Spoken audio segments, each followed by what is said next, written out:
Well, whenever I'm in the office, I try to catch up on the key issues which affect the sectors within which our clients work. And whenever I'm looking at the waste sector, I always like to read Recycling and Waste World, produced by the Mark Allen Group. And when you think about a quality publication like this, it did make me wonder, it might be a good idea to try and share some of the ideas on how one business can talk to another business via the pages of a publication like this. So I thought I'd raise the issue about business-to-business communications with the editor of Recycling Waste World, Geraldine Faulkner, and I caught up with her last week at the offices of the Mark Allen Group in Wiltshire. Well, thank you, Geraldine, for taking the time to have a chat with us today. But can I start by just asking you for a general view about the overall standard of public relations in the waste industry?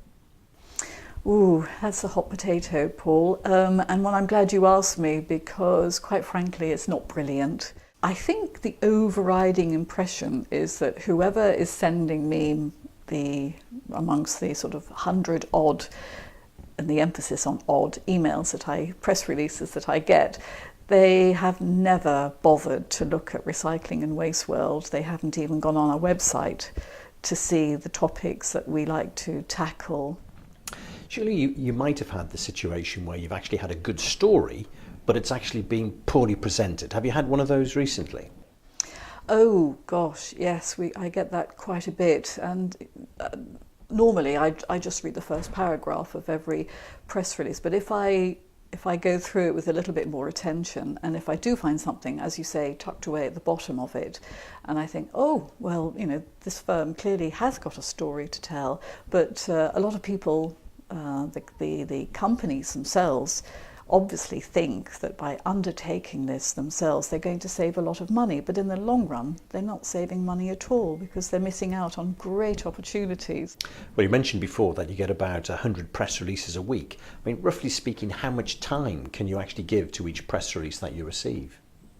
Oh, they're lucky if they get 50 seconds out of me. I do tend to go through them quite quickly. When you're running to a tight deadline on a weekly magazine, you just don't have the luxury to go through them and read them. Now, one of the issues we have when we're talking to some of our clients is trying to explain to them the importance of feature articles in B2B communications. Do you think feature articles are very important? I have a feature editor background, so yes, I think features play an enormously important part because people will flick through the magazine as I flick through their press releases and pick up the important things for them, but then hopefully later on when they have a cup of coffee or 10 minutes they'll revisit the magazine and they'll go into the second half of it and look at the features where we look at more in-depth issues. And hopefully they'll be able to enjoy that and take in the information. So yes, I mean, personally, I think it's enormously important. Well, it was good to catch up with Geraldine last week and to hear at first hand the kinds of pressures and issues that she faces as the editor of a publication like this.